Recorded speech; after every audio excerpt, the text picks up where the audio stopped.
ओम गंग गणपतये नमो नमः। संक्षिप्त शिव पुराण वायु संहिता उत्तरखंड अध्याय 33 से 36 पारलौकिक फल देने वाले क्रम, शिवलिंग महाव्रत की विधि और महिमा का वर्णन।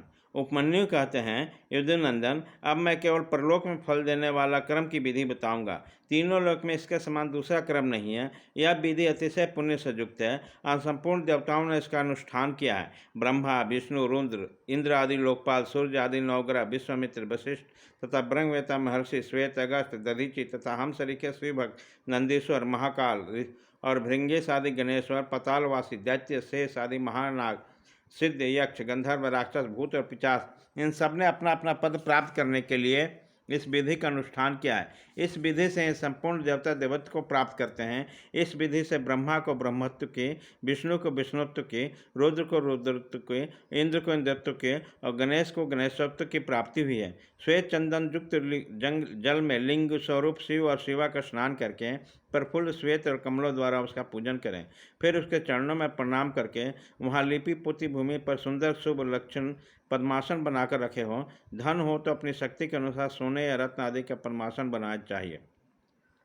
कमल के केसरों के मध्य भाग में अंगुष्ठ के बराबर छोटे से छोटे शिवलिंग की स्थापना करें और छोटे से सुंदर शिवलिंग की स्थापना करें। वह सर्वगंधमय और सुंदर होना चाहिए। उसे दक्षिण भाग में स्थापित करके बिल्व पत्रों द्वारा उसकी पूजा करें। फिर उसके दक्षिण भाग में अंगरू, पश्चिम भाग में मैनसिल, उत्तर भाग में चंदन और पूर्व भाग में हरिताल चढ़ाएं।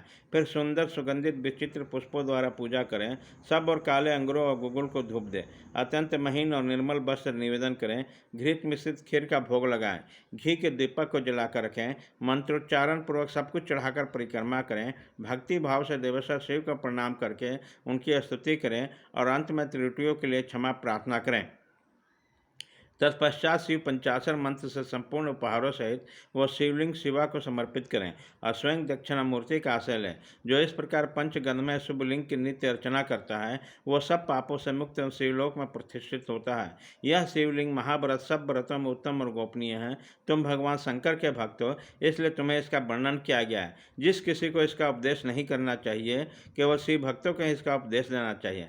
प्राचीन काल में भगवान शिव ने ही इस व्रत का उपदेश दिया था। तदंतर लिंग की कारण रूपता तथा लिंग प्रतिष्ठा एवं पूजा की व्याख्या करके उपमन्यु ने कहा, यदुनंदन, यदि कोई स्थापित शिवलिंग न मिले तो शिव के स्थानभूत जल, अग्नि, सूर्य तथा आकाश में ही भगवान शिव का पूजन करना चाहिए। अध्याय 33 से 36।